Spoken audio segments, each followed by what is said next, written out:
The question over here says that which of the following process does not occur, इस पे ज़्यादा focus देना, does not occur at the interface of phases, at the interface of phases. ठीक है, तो यहाँ पर हमारे पास दो टर्म्स है, एक इंटरफेस है और एक फेज है. इसका क्या मतलब है?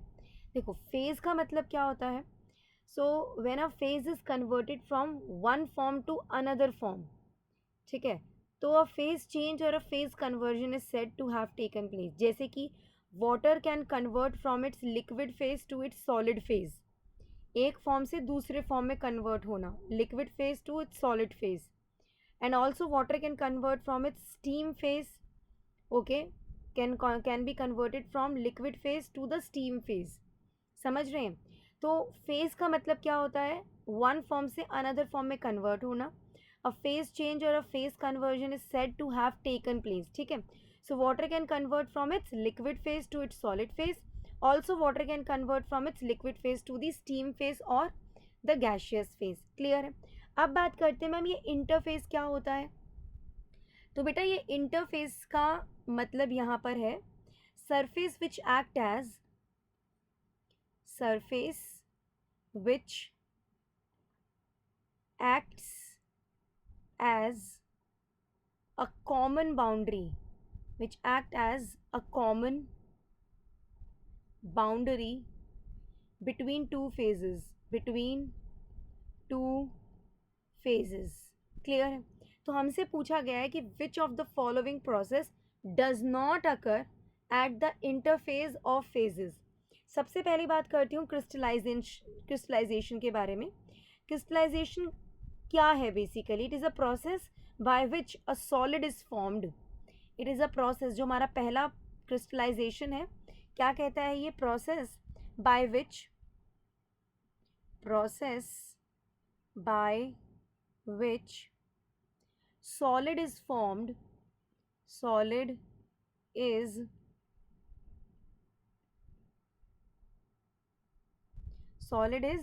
formed, okay, in which the atoms, in which the atoms or molecules, in which the atoms or molecules are highly organized, are highly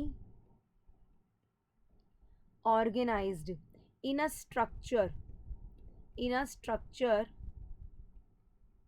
जिसे हम क्या कहते हैं? क्रिस्टल कहते हैं. क्लियर है? सो क्रिस्टल्स कैसे बनते हैं? बाय इवेपोरेशन और कूलिंग. ठीक है, या फिर आप कहिए प्रेसिपिटेशन से. So crystals are generally found by evaporation और कूलिंग, क्रिस्टलाइजेशन और प्रेसिपिटेशन. सो बेसिकली क्रिस्टलाइजेशन क्या इन्वॉल्व कर रहा है? Formation of a new phase from an old phase. यहाँ पर क्रिस्टल्स मिल रहे हैं, हमें यहाँ पर क्रिस्टल्स मिल रहे हैं. समझ रहे हैं आप मेरी बात यहाँ पर? Yes. So where a solid is formed in which atoms या molecules they are highly organised, जिन्हें हम क्रिस्टल्स कहते हैं. And crystals are generally formed by evaporation और प्रेसिपिटेशन. तो एक तरह से ये न्यू फेज इन्वॉल्व कर रहा है from an old phase. So the formation of crystals will take place at the interface of phases. ठीक है, क्रिस्टल्स का फॉर्मेशन कहाँ होगा? At the interface of phases. Clear है? जैसे पर्टिकुलरली मैंने एक सॉल्यूट लिया, एक सॉल्वेंट लिया, उनको हीटअप मैंने कर दिया. ठीक है, अब जब हीट करने के बाद उसको मैंने कूल डाउन करने की कोशिश की, तो वो इवेपोरेशन या प्रेसिपिटेशन वाला फॉर्म आ गया. तो इन अ वे एक नया फेज बन रहा है सॉलिड क्रिस्टल्स. ठीक है, सो इन अ वे यहाँ हो क्या रहा है? ये एक न्यू फेज और ओल्ड फेज इन्वॉल्व कर रहा है. तो क्रिस्टल्स कहाँ बनेंगे? इंटरफेस ऑफ फेजेस पे बनेंगे. ठीक है, that's absolutely right. Surface which act as a common boundary between two phases. तो यहाँ पर हम ओल्ड फेज से न्यू फेज की तरफ आ रहे हैं. That is absolutely right. So I will just say one particular thing कि भाई इसमें तो आई विल जस्ट से कि this is a process that occurs at the interface of phases, crystallization. Heterogeneous catalyst क्या होता है? Heterogeneous catalysis is a catalytic reaction जहाँ पर catalyst phase differ from the reactant और the product phase. Heterogeneous catalysis क्या होता है? जहाँ पर कैटलिस्ट फेज डिफर, जहाँ पर कैटलिस्ट फेज, जहाँ पर जो हम कैटलिस्ट लेते हैं ना वो कोई और फेज में होता है. Catalyst phase differ from reactant and product phases. Suppose reactant और प्रोडक्ट लिक्विड में है लेकिन कैटलिस्ट सॉलिड के अंदर है. समझ रहे हैं कि नहीं समझ रहे हैं? So it typically involves gaseous reactant and solid catalyst. समझ रहे हैं आप मेरी बात? yes or no? So heterogeneous catalysis is a catalytic reaction जहाँ पर कैटलिस्ट का फेज डिफर करता है फ्रॉम रिएक्टेंट और प्रोडक्ट फेज. तो जैसे गैशियस रिएक्टेंट्स है हमारे पास में, रिएक्टेंट गैशियस फेज में है, ठीक है, एंड कैटलिस्ट जो है वो सॉलिड फेज में है. क्लियर है? So this process also occurs at the interface of phases. ये भी इंटरफेज ऑफ फेजेस पे ही अकर होता है. तो सेकंड भी हमारा ऑप्शन नहीं है. होमोजीनियस कैटालिसिस एक ऐसा कैटालिटिक प्रोसेस है जहाँ पर कैटलिस्ट का फेज, जहाँ पर catalyst phase is same as that of reactant and product.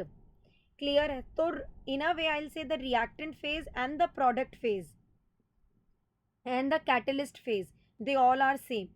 तो जब यहाँ पर सबके फेजेस, जैसे रिएक्टेंट भी हमारा गैस फेज में है, प्रोडक्ट भी गैस फेज में बन रहा है, कैटलिस्ट जो हमने लिया वो भी गैशियस है, सबके फेजेस क्या है? सेम है. So this particular process does not occur at interface of the interface of phases. Third is the right answer. Corrosion क्या है भाई? ये एक नेचुरल प्रोसेस है by which refined metals जो होते हैं they are converted into chemically stable forms like oxides. आपने लोहे का, आपने सरिया देखा है, आयरन रॉड्स देखी होंगी, घर के बाहर पड़ी रहती है, जहाँ नए घर बने हुए होते हैं वहाँ आयरन रॉड्स पड़ी होती हैं. विद टाइम व्हाट हैपन्स कि उनके ऊपर रेड कलर का ऑक्साइड लेयर जमने लग जाता है, वो आयरन ऑक्साइड ही होता है. So that is basically the corrosion. सो ये एक केमिकल रिएक्शन है that occurs at the interface between the metal and the outer atmosphere, or you can say around the environment, surrounding environment. Clear? So D भी हमारा incorrect है. The right answer to the question over here is homogeneous catalysis.